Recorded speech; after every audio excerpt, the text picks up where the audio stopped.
Bonsoir, j'espère que vous allez bien. Alors, avant de commencer cette vidéo, j'aimerais faire un petit disclaimer. Je ne suis actuellement pas seule chez moi. Mes parents et mes petites sœurs sont là. Et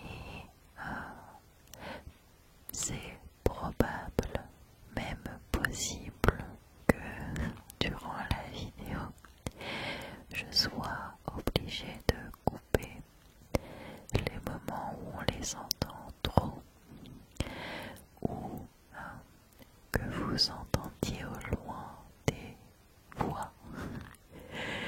Mais voilà, avec les récents événements, on a ressenti le besoin d'être tous ensemble.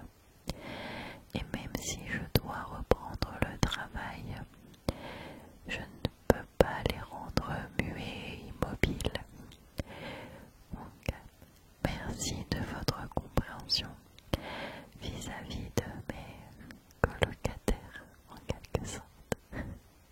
Bon, j'ai également baissé la luminosité de ma ring light parce que je faisais un peu blanche à la caméra.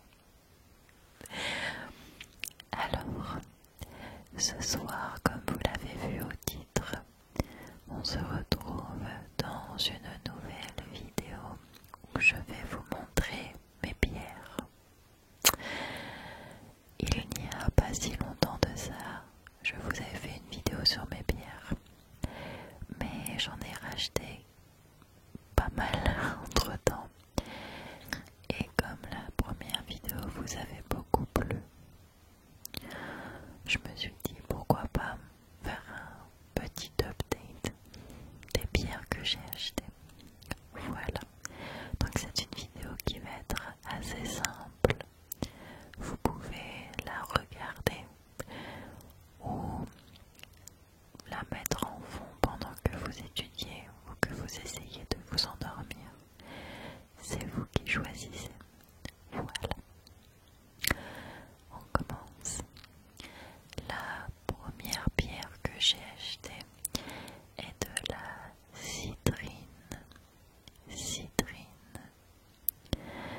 une pierre d'énergie et d'abondance. Voilà, je ne l'ai pas trouvée en pierre brute, seulement en pierre roulée. Mais je la trouve particulièrement belle.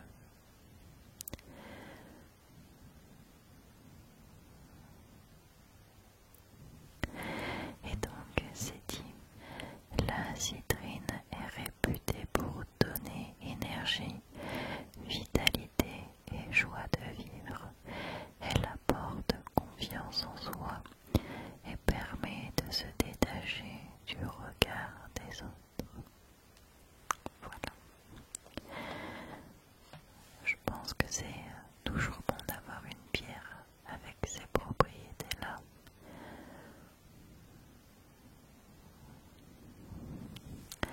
Voilà. Première pierre. Ensuite, j'ai quand même fait l'acquisition de pas mal de pierres en rapport avec la créativité. Même si, assez humblement, je pense ne pas manquer d'imagination, avoir quand même des pierres qui stimulent cette partie-là de mon cerveau. Je pense que c'est une bonne chose, sachant que 90% finalement de mon travail, c'est imaginer, créer, que ce soit des vidéos ou des histoires pour des romans. Donc voilà, j'ai tablé là-dessus. Et on commence par cette petite pierre bleue.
l'azurite stimule l'imagination.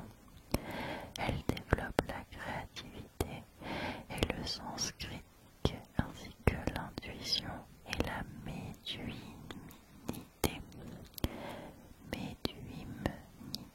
Alors là pour le coup, il faut que je cherche ce mot-là. Elle aide également à exprimer ses pensées. Voilà. Et j'ai beaucoup aimé cet aspect du sens critique parce que il faut savoir avoir un œil objectif sur son travail, surtout quand on crée des choses ou qu'on réalise des choses qui étaient à la base dans notre tête. Donc voilà, je suis plutôt contente d'en avoir fait l'acquisition. Et ensuite, pour finir avec le chapitre créativité, cette fois je l'ai pris en bracelet. Il s'agit de l'apatite. Apatite, voilà. Donc vous savez, j'avais déjà un bracelet en améthyste et en lapis lazuli. Et bien maintenant j'ai l'apatite. Je trouvais ça chouette d'avoir aussi des bijoux avec des pierres de créativité, parce que des fois j'ai des idées en fait qui popent dans ma tête mais je ne suis pas chez moi et je les note dans l'application note de mon téléphone. Donc je me dis, pour les fois où je me sens un peu créative mais que c'est une journée où je vais être hors de la maison, je peux porter ça. Et donc l'apatite, c'est pour l'apaisement et la créativité. C'est une pierre de communication. L'apatite aide à augmenter la créativité tout en mettant dans un état de relaxation propice à la création.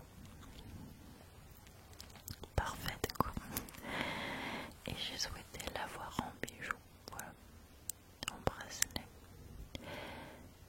Je sais pas ce que vous en pensez, mais je suis plutôt contente.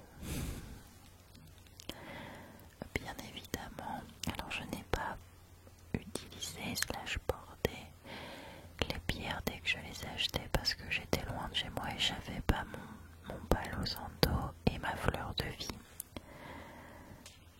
Mais dès que je suis arrivée, je rentrais je crois le lendemain, j'ai palo santo absolument tous mes bijoux et mes pierres parce que je devais le faire à la pleine lune normalement. Et je les ai rechargés sur ma fleur de vie, donc ce sont des pierres et bijoux qui sont utilisables au moment où je fais cette vidéo. Maintenant, on va passer aux pierres anti-stress. Bon, vous vous en doutez, je pense, mais la période que je vis actuellement n'est pas la plus joyeuse. Et j'ai tendance à me laisser submerger par l'anxiété et le stress sous différents aspects. Et j'ai voulu en fait avoir des pierres pour m'aider de ce côté-là, sachant que j'ai le lapis lazuli en bracelet que je porte lorsque par exemple je prends la voiture, parce que moi c'est toujours un petit stress de prendre la voiture avec tous les accidents que j'ai eus. Donc voilà. Et on va commencer avec l'hématite, que cette fois j'ai pris en bague. Alors, ce n'est pas franchement mon style de bijoux,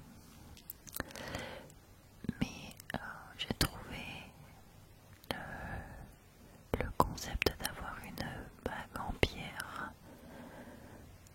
super original. Alors, je pense que je la porterai comme ça. Voilà. Ou alors, si je porte un autre bijou à ce doigt-là, je pense que je la porterai au pouce. Je vais pas encore bien décider, ou peut-être au petit doigt, mais ça risque de m'être un peu trop gros. En tout cas voilà, donc c'est sous forme de bague. Et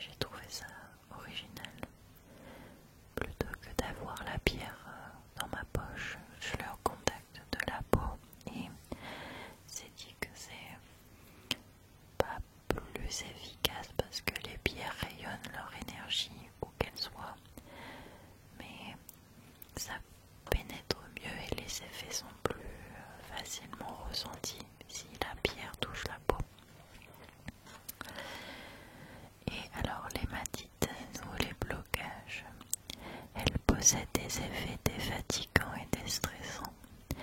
Elle apaise, détend et purifie et dynamise. C'est également une bonne pierre de protection qui empêche les énergies négatives d'entrer dans l'aura de la personne qui la porte. Voilà, donc avec cette bague, je mets un peu toutes les chances de mon côté pour apaiser un peu mon esprit et repousser les énergies négatives. On capte plus. Donc voilà. C'est pas forcément à mon goût non plus,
s'agit de mon avenir, honnêtement. Même si je suis très très épanouie de vivre de mes vidéos et d'écrire des romans, ça reste des métiers dits artistiques et les revenus sont aléatoires. Et moi qui ai tendance à très vite stresser et m'angoisser, j'avoue ne pas avoir fait, on va dire dans ce sens, le meilleur choix de carrière, même si je ne regrette absolument pas. Et il y a des jours où je vais être confiante et d'autres où cette instabilité financière finalement va vraiment me créer des fortes angoisses. Donc c'est pas forcément pour les énergies négatives que les autres renvoient vers moi, c'est plus pour les miennes en fait. Et comme dernière pierre de protection, il y a la malachite. Alors cette pierre, il faut vraiment, de ce que j'ai compris, l'utiliser avec précaution et ne pas l'associer à d'autres pierres. Par exemple, ne pas avoir de la malachite avec d'autres pierres dans un bracelet. Si par exemple je porte mon bracelet d'améthyste et que je veux avoir la malachite près de moi, je peux l'avoir dans les mains, dans la poche. Mais il faut éviter de l'associer avec d'autres pierres dans des bijoux, je suppose. Quand je la recharge sur ma fleur de vie, pardon, ça pose pas de problème parce que c'est pour recharger. Mais je ne l'utilise pas avec d'autres pierres. Je ne vais pas mettre dans ma poche par exemple ma calcédoine et ma malachite. Voilà. C'est une pierre qui transforme le négatif en positif. La malachite transforme toute énergie négative en énergie positive et diminue ainsi toute source de stress. Alors je sais plus c'est qui, j'ai une abonnée ou un abonné, désolé, qui lors de ma précédente vidéo j'avais dit que on pouvait faire de mal à personne avec des pierres et que voilà, ça ne... Enfin, c'est de la lithothérapie, c'est pas de la sorcellerie par exemple, on peut jeter l'œil à quelqu'un. Et l'un ou l'une d'entre vous avait commenté en disant qu'il y a une pierre, je ne me souviens plus laquelle, cette personne ne pouvait pas la porter même si elle l'adorait parce qu'elle avait un effet un peu contre nous sur cette personne. Si tu te reconnais, n'hésite pas à parler de ça. J'avoue ne jamais avoir eu ce souci. Par exemple, pour cette semaine que j'ai passée dans le sud de la France, je savais que j'y allais pas pour de bonnes raisons, voilà, et que j'allais être entourée de beaucoup de tristesse, de comment dire, de pensées négatives, et c'est normal, attention, je jette la pierre à aucune des personnes de ma famille pour ça. Et du coup j'avais pris avec moi juste mon bracelet en lapis lazuli pour m'aider un peu. J'avais pas pris toute ma collection de pierres, j'ai juste pris ça.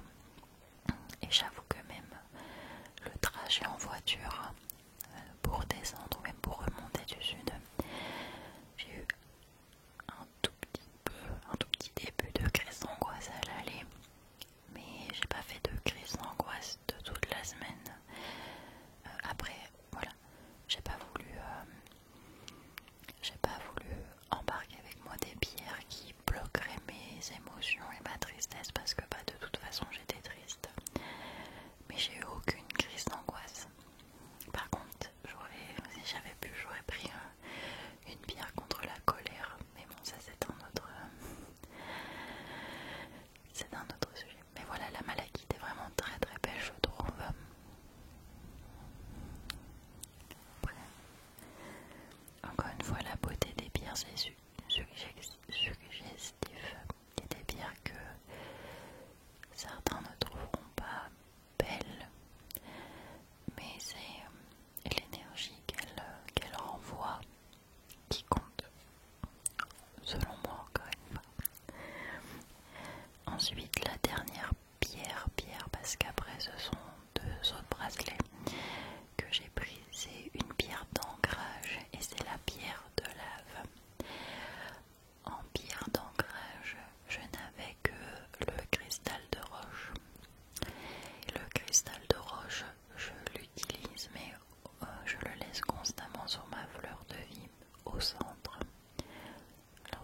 recharge mes pierres. Donc le cristal de roche, c'est pas une pierre que je vais prendre avec moi.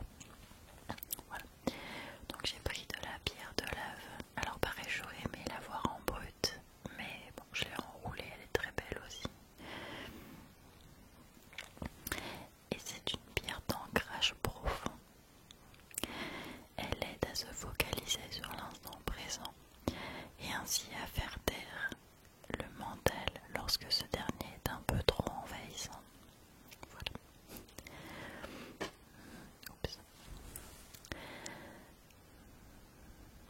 Donc là voici. Je pense que c'est aussi une bonne pierre anti-stress. Ou si par exemple au travail, disons, vous avez plusieurs dossiers en cours et que vous avez du mal à vous focaliser sur un, ça peut être une bonne pierre pour vous permettre de relativiser et d'apporter un peu d'apaisement pour compartimenter finalement vos tâches de travail et mener à bien chacun des dossiers. Je prends l'exemple du travail, mais ça peut être aussi au quotidien si vous êtes mère ou père au foyer et que vous avez une charge mentale assez lourde. Ça peut vous permettre de vous ancrer et d'être un peu plus lucide sur quelle tâche accomplir en priorité, par exemple. Alors, il y a maintenant ce bracelet. Pareil, j'avoue que depuis que ma mère m'a offert le lapis lazuli, le bracelet en lapis lazuli et en améthyste, moi qui porte très peu de bracelets, j'avoue que ça me dérange pas d'avoir des pierres en forme de bijoux et bracelets, plus particulièrement. Et ça c'est un bracelet en pierre de lune, donc il est vraiment très joli et très fin. Voilà, il y a différentes variations de couleurs qui sont vraiment très belles, je trouve. Et la pierre de lune, c'est une pierre d'amour et elle permet de s'aimer soi-même. Cette pierre favorise la bonne entente dans le couple et permet également de mieux s'aimer soi-même en se libérant des blocages émotionnels qui empêchent d'avancer. Alors, je ne suis pas en couple, mais ça fait déjà plusieurs mois slash années, surtout avec ma dépression, que j'ai pris un peu la décision de me faire passer moi en priorité au quotidien, c'est-à-dire de définir mes limites, d'être honnête avec moi-même et de m'écouter. Par exemple, le dimanche 9 avril, nous étions invités chez de la famille pour fêter le dimanche de Pâques. Et j'ai dit à mes parents et mes soeurs que je n'irais pas parce que avec la semaine qu'on venait de passer, forcément on a vu plein de personnes de notre famille et les semaines comme ça qui encerclent un peu les adieux à un membre de notre famille, on est vraiment émotionnellement vidé. J'ai été très très vidée.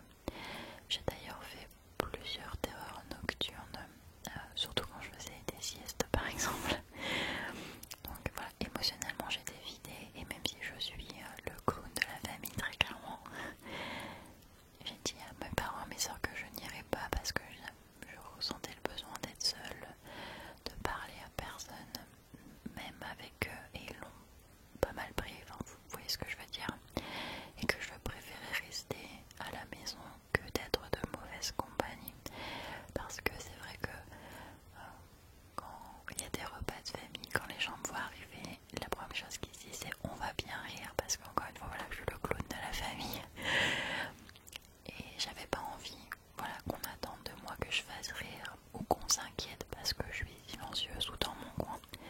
Donc j'y suis pas allée et ça fait partie de ce que moi je considère s'aimer soi-même, c'est se respecter aussi et ne pas aller contre ce qu'on ressent profondément pour plaire aux autres. Donc voilà, je suis restée à la maison. Je vous ai filmé une vidéo que vous avez vue, c'est celle où j'ai fait mes ongles.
vous avais dit hein, que j'avais fait le plein.